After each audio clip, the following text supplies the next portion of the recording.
Selamat datang di Ruang 2. Perkenalkan, nama saya Tesalonika Cipto yang akan menjadi MC pada ruang ini. Saya juga ditemani oleh rekan saya, Pandu Briantoro, selaku operator. Ruang 2 ini dihadiri oleh Bapak Dr. Insinyur Suryamanto Wonoraharjo, selaku pengulas, serta Ibu Dr. Nancy Yusnita Nugroho, STMT, dan Ibu Insinyur Mira Dewi Pangestu, selaku moderator. Sebelumnya saya akan membacakan peraturan untuk ruang ini. Yang pertama, setiap presenter memiliki waktu 7 menit untuk presentasi. Pengulas akan memberikan tanggapan setiap 3 atau 4 presenter. Setelah presentasi selesai, akan dilanjutkan dengan sesi diskusi dan tanya-jawab oleh penonton dan presenter.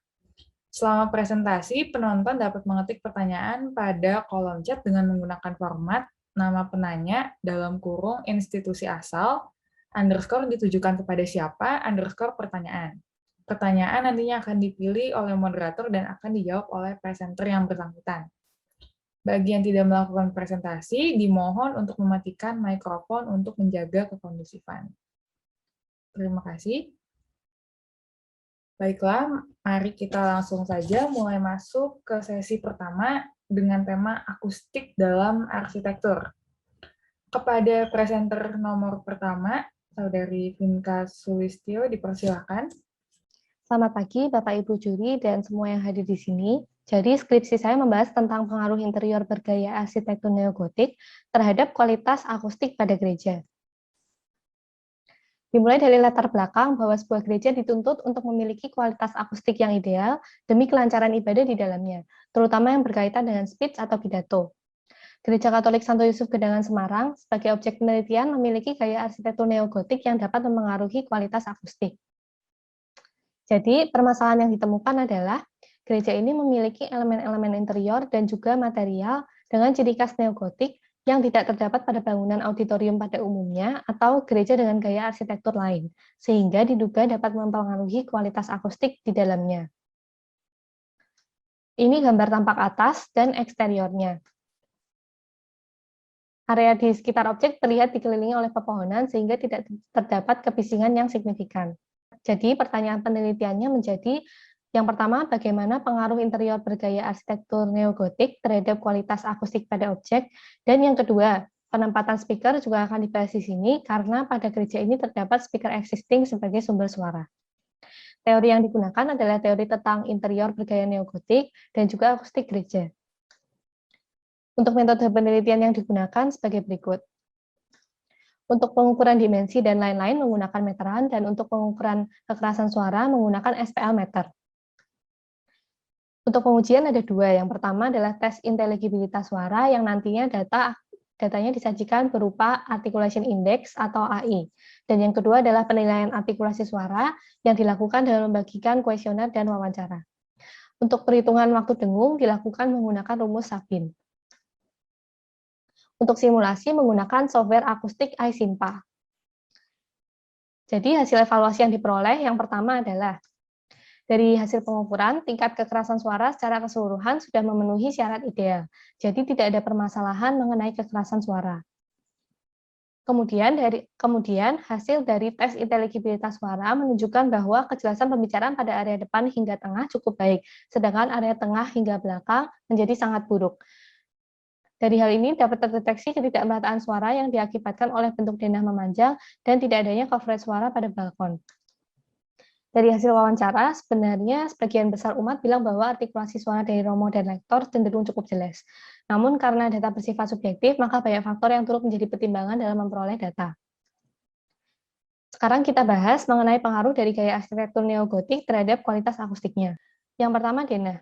Denah interior gereja ini memiliki ciri khas neogotik yaitu berbentuk persegi panjang dengan apse dan transept. Bentuk denah yang memanjang mengakibatkan beberapa area tidak menerima distribusi suara yang baik jika menggunakan sumber suara langsung, terutama pada bagian belakang. Selain itu, kolom-kolom pada interior menyebabkan terjadinya cacat akustik, yaitu bayangan bunyi. Dapat dilihat dari hasil simulasi. Volume ruang gereja ini dapat dikatakan terlalu besar, sehingga berdampak pada waktu dengung yang panjang. Hasil perhitungan waktu dengung menunjukkan nilai waktu dengung lebih panjang dari standar ideal menurut teori Dooley. Nilai waktu tunggu yang panjang dapat menurunkan speech intelligibility atau kejelasan suara. Bangunan gereja neogotik masih memiliki unsur vertikalisme, salah satunya ditandai dengan plafon yang tinggi. Plafon yang tinggi otomatis menyebabkan volume ruang menjadi besar. Selain itu, bentuknya juga berperan. Pada gambar ditunjukkan bahwa penyelesaian plafon dengan mengikuti struktur rip vault berperan dalam menambah volume ruang. Selain itu, juga menyebabkan cacat akustik long delayed reflection. Bentuk tersebut menyebabkan bunyi dipantulkan beberapa kali pada area plafon sehingga jarak tempuh bunyi pantul dari pemantulan pada plafon lebih panjang daripada jarak tempuh bunyi dari speaker terdekat. Material yang digunakan untuk pelingkup ruang interior gereja ini semuanya adalah material reflektif, maka bunyi lebih banyak mengalami pemantulan spekular. Contohnya, pada bagian bawah balkon, suara dari sumber dipantulkan terus-menerus pada bidang reflektif sehingga dapat menimbulkan gema di bawah balkon. Namun, lain halnya dengan pemantulan suara oleh dinding parapet balkon. Pada dinding parapet balkon, terdapat ornamen-ornamen neogotik, sehingga meskipun menggunakan material reflektif, yaitu kayu solid, pemantulan suara yang terjadi bersifat lebih difus. Penempatan speaker pada ruang ibadah menggunakan tipe distributed column. Diletakkan pada kolom-kolom dengan elevasi kurang lebih 180 cm dari lantai. Penempatan speaker ini dinilai cukup tepat karena yang pertama, jika menggunakan speaker terpusat, tidak dimungkinkan karena syarat ideal penempatan speaker terpusat adalah tidak adanya penghalang di antara speaker dengan audiens. Sedangkan pada ruang ibadah gereja terdapat penghalang, yaitu kolom-kolom yang besar. Yang kedua, speaker dengan tipe tersebar pada kolom lebih efektif untuk ketinggian plafon lebih dari 7 meter. Lalu, untuk pengaruhnya terhadap kualitas akustik, cukup efektif dalam menambah kekerasan suara serta distribusi suara yang lebih merata, serta dapat mengatasi cacat akustik bayangan bunyi. Kekurangannya yaitu kurang efektif terhadap distribusi kejelasan pidato atau D50. Penempatan speaker terbukti meningkatkan nilai D50, namun dampaknya tidak cukup signifikan. Selain itu, penempatan speaker tiap 2 baris kolom turut berpengaruh terhadap terjadinya cacat akustik long delayed reflection, seperti yang sudah dijelaskan sebelumnya. Jadi kesimpulan dari penelitian ini adalah untuk denah dengan bentuknya yang memanjang berpengaruh terhadap distribusi suara yang kurang merata. Dan untuk konfigurasi kolom dalam interiornya menyebabkan bayangan bunyi. Kedua hal tersebut dapat diatasi oleh adanya speaker sehingga distribusi menjadi lebih merata dan bayangan bunyi teratasi. Untuk volume dan proporsi ruang, volume besar dan langit-langit tinggi menyebabkan waktu dengung panjang dan nilai D50 kecil. Dan hal tersebut tidak dapat diatasi oleh adanya speaker. Sedangkan bentuk plafon berpengaruh terhadap adanya long delayed reflection yang juga dipengaruhi oleh penempatan speaker. Untuk material interior, karena material cenderung reflektif, waktu dengung menjadi panjang dan D50 menjadi kecil. Sedangkan pemantulan suara cenderung spekular, kecuali pada bagian ornamen. Penempatan speaker tidak ada pengaruh terhadap kedua hal tersebut. Untuk sarannya, bagi penelitian mendatang dapat dilakukan evaluasi lebih lanjut menggunakan parameter lainnya, seperti EDT, clarity, dan lain-lain. Selain itu, penelitian selanjutnya dapat memanfaatkan hasil penelitian ini sebagai bahan pertimbangan untuk meneliti upaya-upaya apa yang dapat dilakukan untuk optimasi kualitas akustik pada gereja ini tanpa mengubah adanya gaya arsitektur yang sudah ada. Sekian presentasi dari saya, terima kasih. Terima kasih atas presentasinya, Saudari Vinka. Berikutnya kita masuk ke presenter nomor 2, Sheryl Feriana. Dipersilakan. Selamat datang pada pembahasan skripsi saya, yaitu penelitian arsitektur yang berjudul Kinerja Akustik Ruang Pertunjukan Musik Berbentuk Persegi pada Balai Resital Kertanegara. Pertama-tama, izinkan saya memperkenalkan diri. Nama saya Sheryl Feriana, NPM 2017-420-151. Saya ingin mengucapkan banyak terima kasih kepada Ibu Irma Subagio, selaku dosen pembimbing, juga kepada Bu Riani Gunawan dan Bu Lani Enggarsari, selaku dosen penguji. Pembahasan akan saya bagi menjadi 2 bagian, di mana pada bagian 1 saya akan banyak menjelaskan seputar alasan pemilihan objek studi, pertanyaan, tujuan, dan manfaat dari penelitian, ruang lingkup, dan metode pengambilan data yang saya gunakan, serta saya masukkan kerangka teori dan kerangka penelitian untuk membantu memvisualisasikan workflow dari penelitian ini, data, evaluasi kondisi existing, dan strategi solusi pengembangan yang telah diambil.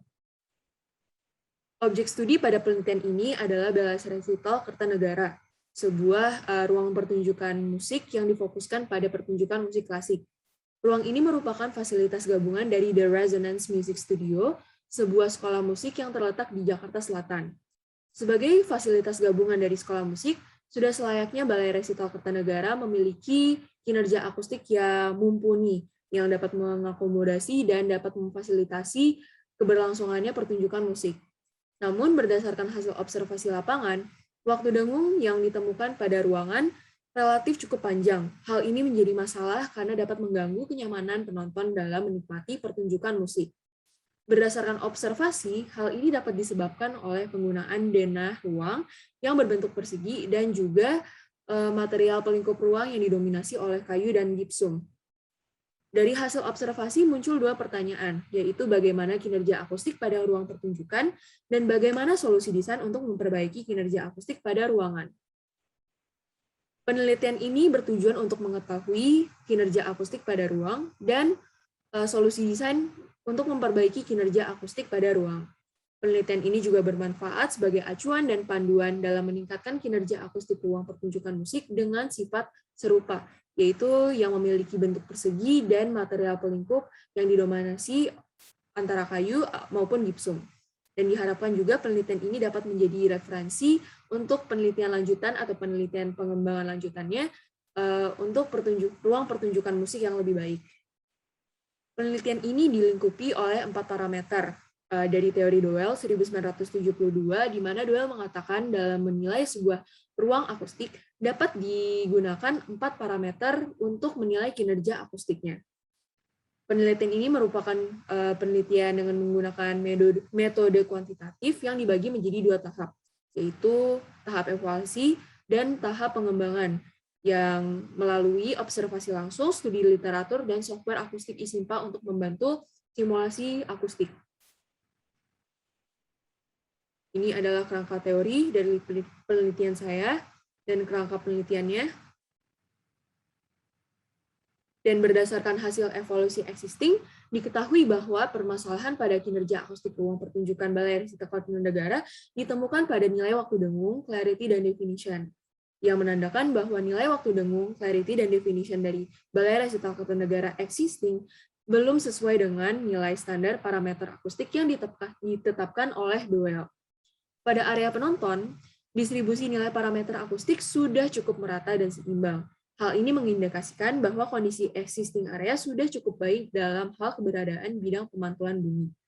Dengan mengeliminasi kondisi pemantulan bunyi, maka ditarik bahwa sumber masalah akustik area penonton berasal dari material pelingkup ruang. Sebaliknya, pada area panggung ditemukan adanya penumpukan tekanan bunyi pada frekuensi atas, sehingga diperlukan penambahan bidang-bidang akustik di sekitar panggung. Penumpukan ini dapat dilihat dari visual di sebelah kiri, bahwa warna biru muda yang menandakan tekanan bunyi yang lebih tinggi dibanding area penonton. Dari hasil evaluasi diambil 2 strategi awal, yaitu penggunaan material pelingkup ruang dengan koefisien absorpsi yang lebih tinggi, dan yang kedua penambahan bidang-bidang akustik di sekitar panggung. Lanjut ke bagian kedua, di mana saya akan menjelaskan lebih lanjut eksplorasi solusi pengembangan, strategi pengembangan akhir, lalu model uji 1 hingga model uji 3, lalu kesimpulan dari penelitian dan saran yang dapat diambil. Berdasarkan data, waktu dengung pada kondisi existing memiliki nilai selisih 0,47 detik hingga 2,14 detik dari nilai standar waktu dengung yang ditetapkan oleh Doel. Hal ini menyimpulkan bahwa dibutuhkan material dengan nilai koefisien absorpsi yang cukup signifikan sehingga dapat menekan waktu dengung yang saat ini ada di kondisi existing ruang. Dari sini dilakukan studi material dan ditemukan bahwa setiap material memiliki trennya masing-masing. Sehingga di sini dibutuhkan 2 kombinasi material yang dapat menyikapi satu sama lain, sehingga kombinasi keduanya dapat memiliki tren yang meningkat sesuai dengan kebutuhan kondisi existing. Apabila melihat material yang terdapat pada kondisi existing, koefisien absorpsinya sangat rendah, sehingga ditentukan penggunaan akustik plaster on steel stud dan acoustic plaster on gypsum sebagai dua kombinasi yang dapat menjawab permasalahan desain. Lalu untuk solusi pengembangan 2, di sini diterapkan sudut 30 derajat sesuai dengan teori Doyle dan tetap menggunakan material gypsum karena dianggap sudah cukup reflektif sebagai fungsi bidang reflektor. Dari dua solusi pengembangan tersebut, dirumuskan 3 alternatif dengan variasi penempatan material pelingkup untuk diuji menjadi model 1 hingga model 3. Berikut model uji 1, dapat dilihat bahwa tren peningkatan dari selisih terkecil dan hingga selisih terbesarnya sudah memenuhi nilai parameter. Hal ini menandakan bahwa tingkat tekanan bunyi pada ruang sudah cukup merata dengan indikasi warna jingga kemerahan yang tergradasi sesuai dengan arah datangnya bunyi. Lalu untuk waktu dengungnya juga meskipun lebih pendek dari nilai parameter, sudah berada di range yang sama. Hal ini disebabkan oleh penggunaan dua kombinasi material yang memiliki tren koefisien yang bertolak belakang, sehingga penyikapannya berbeda satu dengan yang lain. Lalu untuk clarity-nya, di sini sudah sesuai dengan nilai parameter standar, dan distribusi nilai clarity-nya sudah sesuai dengan prinsip arah datangnya bunyi. Hal ini dapat dilihat dari perbedaan warna biru tua dan biru muda pada area penonton dan area panggung yang mulai tergradasi. Lalu untuk definition-nya juga hanya frekuensi di atas beberapa frekuensi saja yang memenuhi nilai parameter standar, dan sisanya tidak. Nah, di sini nilai definition terbagi menjadi dua area, di mana biru muda menandakan area panggung dan biru tua menandakan area penonton. Di sini dapat disimpulkan bahwa definition pada kondisi existing menggunakan model uji 1 belum cukup baik. Dan ini adalah kesimpulan dari hasil model uji 1. Serupa dengan model uji 1, model uji 2 juga sudah mencukupi pada distribusi tingkat tekanan bunyi dengan tren persebaran nilai yang juga sama seperti model uji 1. Lalu waktu dengung juga ternyata lebih lebar dari model uji 1, berarti model uji 1 masih lebih baik daripada model uji 2. Dan di sini nilai waktu dengung berada di range yang sama namun kurang merata pada tiap frekuensi. Hal ini juga disebabkan oleh alasan yang sama, yaitu material yang memiliki tren koefisien yang bertolak belakang, sehingga penyikapannya juga berbeda. Lalu untuk nilai clarity dan nilai definition juga masih sama dengan model uji 1, di mana clarity-nya sudah hampir memenuhi dan nilai definition-nya hanya beberapa frekuensi saja yang memenuhi. Kesimpulan dari model uji 2 dan model uji yang terakhir adalah model uji 3. Dapat dilihat di sini bahwa distribusi tingkat tekanan bunyi juga memenuhi nilai parameter standar dengan gradasi tekanan bunyinya, distribusinya sudah sesuai dengan arah datangnya bunyi. Dan waktu dengungnya juga ternyata di model uji 3, waktu dengungnya lebih pendek dari nilai parameter standar, berarti sangat tidak memenuhi dari standar parameter akustik.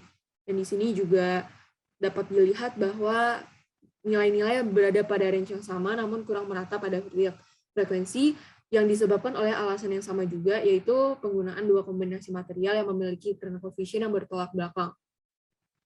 Untuk nilai clarity dan nilai definition, juga sama seperti model uji 1 dan model uji 2, di mana clarity sudah memenuhi nilai standar dan definition, hanya beberapa frekuensi saja yang memenuhi dengan distribusinya terbagi menjadi dua bagian.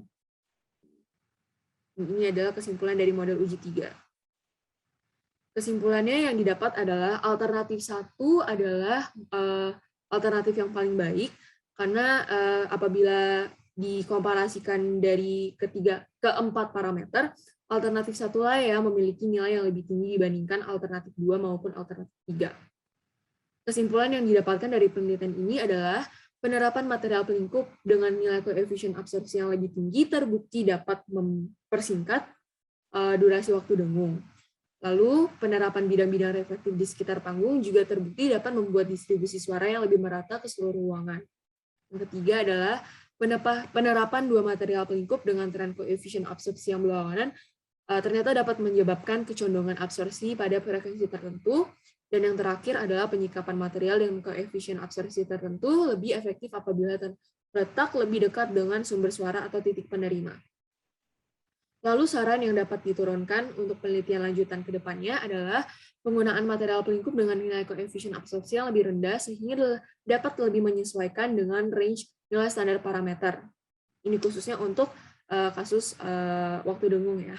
Dan penggunaan kombinasi material pelingkup dengan nilai koefisien absorpsi dengan tren yang lebih stabil sehingga nilai koefisien absorpsi juga lebih seimbang dan lebih merata. Lalu yang terakhir adalah pembagian luas penerapan material kombinasi yang lebih mendetail sehingga perpaduan nilai koefisien juga dapat lebih merata dan lebih stabil.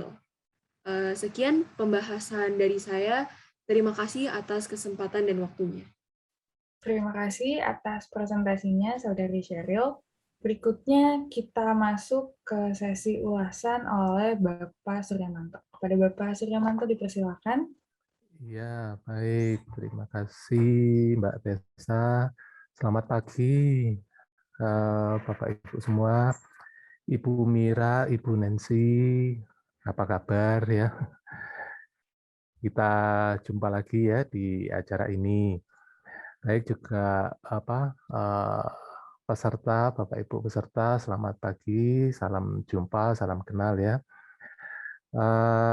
Baik, kita hari ini ada 2 pembicara ya untuk sesi akustik ya, Vinka dan Sheryl ya. Selamat pagi Vinka, selamat pagi Sheryl. Ya, Pagi, Pak. pagi ya, semoga sehat ya. Baik, Vinka ya, pengaruh interior bergaya arsitektur neogotik terhadap kualitas akustik pada Gereja Katolik Santo Yusuf Gedangan Semarang ya. Ini saya bahas satu-satu ya, Vinka dulu ya. Topiknya ini kualitas akustik ya, buatan ya untuk ruang gereja gotik. Nah, di sini lingkungan akustik ya, kedua peneliti kita hari ini membahas lingkungan akustik. Lingkungan akustik ini lingkungan arsitektural ya, bagian dari yang dirancang oleh arsitek ya, tapi nggak bisa digambar begitu ya. Lingkungan akustik ini bisanya nggak bisa dilihat begitu ya, tapi bisa didengar begitu ya.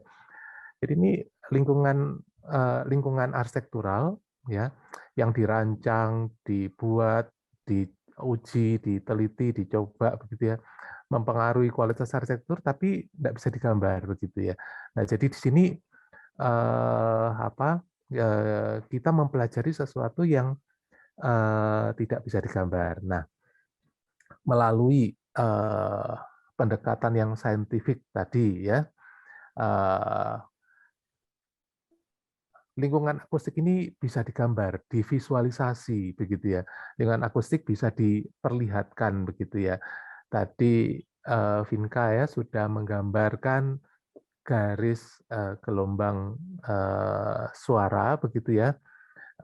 Suara datang, suara pantul sampai pada pendengarnya begitu. Jadi ada sumber bunyi, ada lingkungan yang merefleksikan, memantulkan begitu ya, ada receiver, ada pendengarnya, ada audiensnya, ada pengguna ruang, ada penghuni begitu ya, ada pengguna ruang dalam hal ini bangunan gereja begitu. Nah, di sini divisualisasi begitu dengan kacamata ilmiah, maka lingkungan akustik ini bisa diapresiasi begitu ya, diapresiasi di dalam arsitektur. Baik, jadi ini sangat menarik begitu ya, lingkungan akustik ini untuk diteliti di dalam arsitektur ya. Ini ada 2 ya. Sheryl juga menampilkan ya, juga menggunakan software ya, ya. Di sini bagaimana performa arsitektur tadi untuk menyediakan lingkungan audial, lingkungan suara yang kita dengar begini ya, dengan gambar, dengan citra, dengan image begitu ya, dengan gambar-gambar. Nah, baik ini dunia sekarang, dunia digital, ya, seperti tadi yang disampaikan oleh keynote speaker kita ya, Pak Purnama maupun Pak Bugar tadi. Nah, kita bisa melihat arsitektur lebih baik, begitu ya. Kita tidak bisa mendengarkan gambar, tetapi kita bisa mengapresiasi kualitas akustik ini di dalam bentuk gambar, begitu ya. Menjadi pemahamannya, apresiasinya menjadi lebih baik. Nah, ini sedikit pengantar ya bagi Vinka dan Serilian, sangat menarik ini ya, dunia akustik ya. Nah, fungsinya untuk masa depan begitu ya, kualitas akustik lingkungan ini menjadi satu yang potensi untuk diteliti lebih lanjut ya, karena fungsi baik itu rumah ibadah, gereja, masjid atau wihara, pura begitu ya. Nah ini akustik suara ini menjadi bagian dari fungsi ibadah. Nah, demikian juga dengan saya fungsi lain seperti kantor begitu, ini juga akan memengaruhi begitu ya kesehatan kita pada waktu bekerja ya. Bayangkan kalau kita terganggu terus dengan suara bising begitu ya. Nah, dalam waktu lama ini akan terpapar lama. Baik, itu pengantar saya tidak panjang begitu ya. Nah, Vinka memperhatikan distribusi suara, cacat akustik yang dipengaruhi oleh dua faktor dari arsitektur. Nah, dengan bantuan tadi bisa melihat faktor material, faktor bentuk, begitu ya. Bentuk lengkung-lengkung dari plafonnya, dari material apa, begitu ya. Presentasinya sangat lengkap ya, bagus Vinka ya. Saya senang melihat cara presentasinya rapi, baik, gitu ya. Pemahaman riset juga sudah baik. Nah, ini ada sedikit pertanyaan, Vinka ya. Boleh ya, Vinka ya. Nah, ini arsitek ya, siapa yang merancang gereja ini ya pada waktu itu ya. Nah, sudah merancang dengan demikian bagusnya begitu ya. Nah, menurut Vinka, ya ini menurut Vinka ya, boleh kita nggak bicara kebenaran atau tidak ya. Menurut Vinka begitu ya. Apakah pada waktu itu perancang untuk gereja-gereja tadi sudah memperhatikan lingkungan akustik, lingkungan suara? Mungkin dijawab dulu ya, Vinka, silahkan. Ya, saya izin menjawab, Pak. Jadi kalau menurut saya sendiri sih, kalau zaman dulu itu kan beda ya dengan zaman sekarang. Tentunya kondisi lingkungan sekitarnya itu juga pasti beda. Kalau dari misalnya gereja itu kan memang terletak di pinggir jalan ya, kalau sekarang kan dia di pinggir jalan gitu. Dan kalau misalnya zaman dulu mungkin sekelilingnya itu masih belum ada jalan, masih ya hanya pepohonan saja atau apa gitu. Jadi pasti kondisinya beda. Dan kalau zaman dulu itu untuk gereja sendiri itu kan lebih banyak di nyanyian gitu. Jadi mungkin yang waktu itu dipertimbangkan supaya suaranya itu lebih bagus untuk nyanyian daripada untuk pidato gitu. Sedangkan kalau untuk sekarang kan sudah berubah dari ritual misanya pun itu sudah berubah menjadi lebih banyak secara pidatonya daripada secara nyanyiannya. Jadi itu pasti beda. Dan kalau menurut saya sendiri mungkin zaman dulu dengan keterbatasan teknologi sebenarnya belum bisa dipertimbangkan ya. Maksudnya belum bisa sampai sedetail sekarang untuk pertimbangan secara akustiknya. Kalau sekarang kan kita sudah punya seperti yang tadi Bapak bilang, kita sudah punya software dan sebagainya. Jadi kita bisa hitung dengan cukup akurat lah ya istilahnya. Dan kalau zaman dulu mungkin belum ada itu semua. Jadi kalau menurut saya sih kayaknya belum dipertimbangkan gitu, Pak. Baik, Vinka. Vinka ya, lengkap sekali jawabannya ya. Bahwa lingkungannya berubah, jadi kondisinya berbeda. Oke, begitu ya, bagus sekali. Penggunaannya, fungsinya juga bergeser begitu ya, ada pergeseran begitu ya. Yang ketiga, Vinka menjawab bahwa arsitektur juga ilmunya berkembang begitu ya. Zaman dulu pertimbangannya mungkin tidak sekompleks sekarang bisa lebih kompleks ya.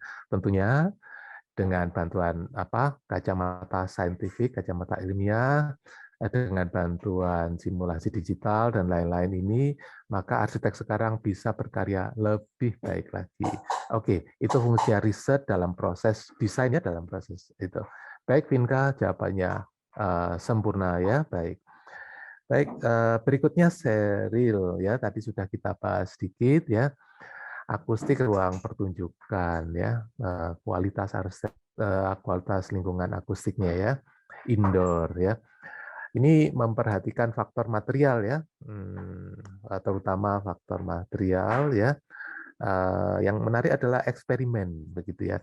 Nah ini kita memperbanyak vocabulary research kita ya. Salah satu metode yang digunakan adalah eksperimen ya, mencoba-coba begitu ya, try and error begitu ya, mencoba-coba ya, peran material diganti-ganti ya.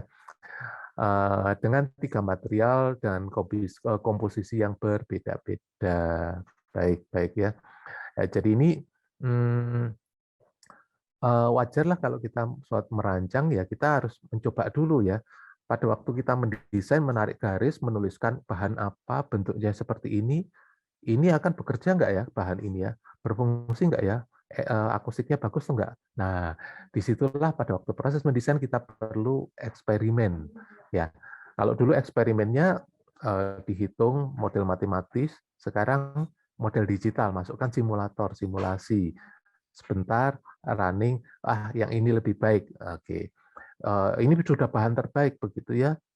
Bentuknya saya ubah, dicoba lagi. Nah, ini sekarang lebih baik sehingga desain dapat dipertanggungjawabkan.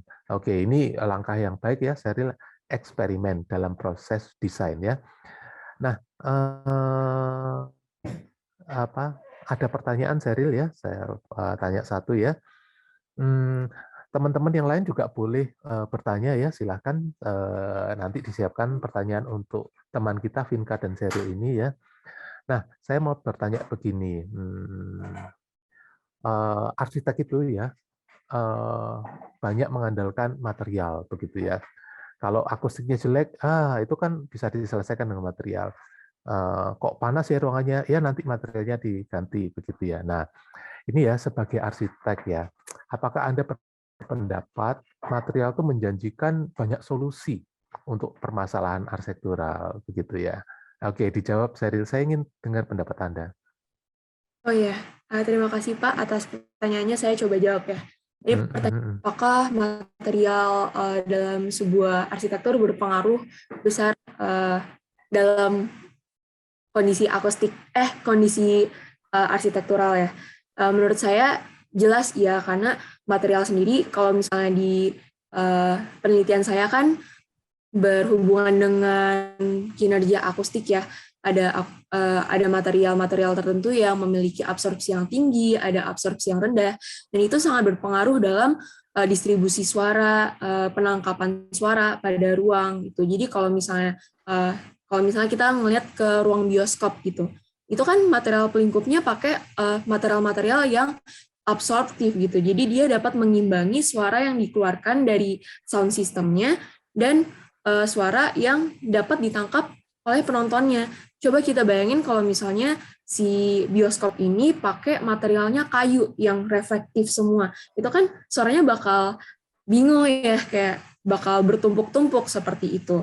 Dan mungkin kalau misalnya nggak ngomongin akustik, ngomongin tentang kenyamanan thermal, mungkin material juga dapat berpengaruh ya. Ada material yang dapat menangkap panas, ada material yang kurang bisa menangkap panas seperti itu. Jadi material dapat berpengaruh sesuai dengan kebutuhan pengguna di dalam ruangnya seperti itu. Iya, Seril, ya tepat sekali ya. Material banyak menjanjikan ya, menjanjikan solusi ya. Oleh karena itu arsitek menelitilah material begitu ya. Karena material ini komoditi ekonomi yang luar biasa di dunia. Kaca, kayu, pelapis lantai, pelapis dinding, pelapis plafon, bahan plafon, semuanya material. Nah, kualitas arsitektural, baik thermal, visual, akustik, ini dipengaruhi material. Potensi meneliti material ini sangat besar ya. Arsitek yang menggunakan material tersebut, dia juga bisa merancang. Oke, ini tantangan buat kita semua arsitek ya. Ini ada pertanyaan ya di chat kalau nggak salah. Saya bacakan dari Yeremia. Ini mau langsung ditanyakan atau mau dibacakan ya? Silakan. Atau mau saya bacakan ya? Pertanyaan untuk Sheryl ya dari Yeremia. Faktor apa yang paling berpengaruh dalam kinerja akustik pada bangunan? Ya, silakan dijawab ya, Yeremia. Ya, Sheryl ya.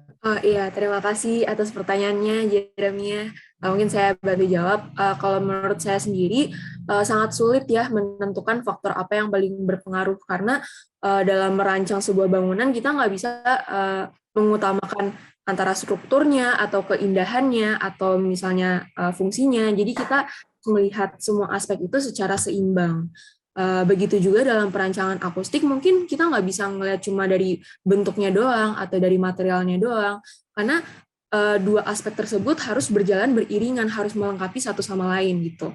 Tapi dalam menentukan kinerja akustik pada ruang, terutama untuk pertunjukan musik, mungkin saya dapat menjawab waktu dengu merupakan salah satu faktor penilaian yang paling penting. Karena kalau misalnya dalam pertunjukan musik, itu sangat bergantung pada seberapa lama gema yang dihasilkan dari bunyi-bunyi di atas panggung. Kalau misalnya waktu dengungnya terlalu panjang, itu akan menyebabkan suara-suara musiknya tidak terlalu jelas, dan kalau misalnya waktu dengungnya terlalu pendek, itu akan menjadi terlalu kering, jadi harmoninya kurang terdengar dalam akustik pertunjukan musik, seperti itu. Ya, terima kasih Sheryl ya. Jawaban yang informatif dan jelas ya. Terima kasih Yeremia, pertanyaannya juga bagus ya. Jadi ini mencari mana yang paling efektif ya. Ya, bagus ini pertanyaan arsitek ya. Pertanyaan arsitek ini ya. Oke. Baik, ini waktunya sudah jalan ya Bu Nancy, bagaimana? Ya. Baik, Master. Memang kita sudah agak lewat ya dari waktu yang sudah ditetapkan di kantor. Tapi nggak apa-apa, ini masih ada sedikit pertanyaan lagi ya, barangkali tambahan. Ada pertanyaan yang masuk langsung ke panitia ini, Pak. Boleh. Kebetulan. Nah, ada pertanyaan untuk Vinka. Apakah ada saran atau usulan? Ini pertanyaannya dari Regina ya, Regina. Apakah ada saran atau usulan untuk mengatasi masalah long delay reflection yang disebabkan oleh stiker nih pada objek yang Anda rancang? Silakan. Oke, saya coba jawab ya Bu. Jadi untuk sarannya sendiri mengatasi long delay reflection itu sebenarnya tadi sudah saya sampaikan, yaitu memberikan material absorber pada bagian bidang plafon yang melengkung, dan yang kelengkungannya yang paling menyebabkan long delay reflection seperti itu. Nah, sebenarnya dari solusi itu aja itu sudah bisa mengatasi long delay reflection dari yang saya analisis. Jadi untuk speakernya sendiri menurut saya tidak perlu diganti, karena kalau dari speakernya sendiri itu penggunaannya sudah cukup tepat seperti yang saya sampaikan tadi. Jadi dengan hanya mengganti mungkin menambahkan ya material absorber atau penyerap suara pada bidang plafon yang tertentu, itu sudah bisa mengatasi masalah long delay reflection. Terima kasih. Ya, apakah ini ada pertanyaan lanjutan ya dari Wulan Ayu? Apakah dengan adanya penambahan lapisan peredam itu kita masih bisa mempertahankan gaya arsitektur neogotik gitu, seperti aslinya begitu ya? Oh ya. Ringkas saja mungkin Vinka. Oh ya, oke. Ya tentunya bisa, karena kan kalau hanya mengganti material tidak perlu mengganti bentuk. Sedangkan kalau ya jadi intinya masih bisa. Baik, oke. Terima kasih Vinka. Sedikit untuk Sheryl, ada pertanyaan ini dari Devina Teguh ya. Apakah kemudian sesuai dengan penelitian Anda, apakah kemudian bentuk persegi itu disarankan, Sheryl ya, untuk diterapkan pada rancangan ruang pertunjukan musik dibandingkan dengan bentuk-bentuk lainnya, Sheryl? Silakan singkat Sheryl. Baik, saya bantu jawab. Tanggapannya ya. Ruang pertunjukan musik sendiri itu dibagi ada beberapa bentuk kan. Ada yang fan shape, ada yang rectangular shape, ada yang reverse fan shape. Nah, untuk bentuk persegi sendiri itu secara umum digunakan sejak lama untuk pertunjukan musik. mungkin bentuknya yang lebih fleksibel di kalangan masyarakat dan lebih mudah dibangun ya. Nah, untuk bentuk persegi sendiri ada rasionya. Jadi lebar kali panjang dari bentuk persegi itu tidak boleh melewati ukuran tertentu. Jadi kalau yang di objek saya itu panjang kali lebarnya memiliki rasio 3:4. Itu sesuai dengan teori yang saya dapatkan dari buku pengenalan akustik dari Pak Handoko. Jadi apabila tidak sesuai dengan rasio 3:4 itu kurang mendukung untuk kinerja akustik. Tapi apabila masih memenuhi perbandingan rasio tersebut itu masih boleh. Baik. Oke, terima kasih Vinka dan juga Jaril. Saya rasa sesi 1 ini bisa kita akhiri ya. Saya kembalikan ke MC. Terima kasih Pak Sur, terima kasih Vinka, terima kasih Jaril. Silakan Tessa.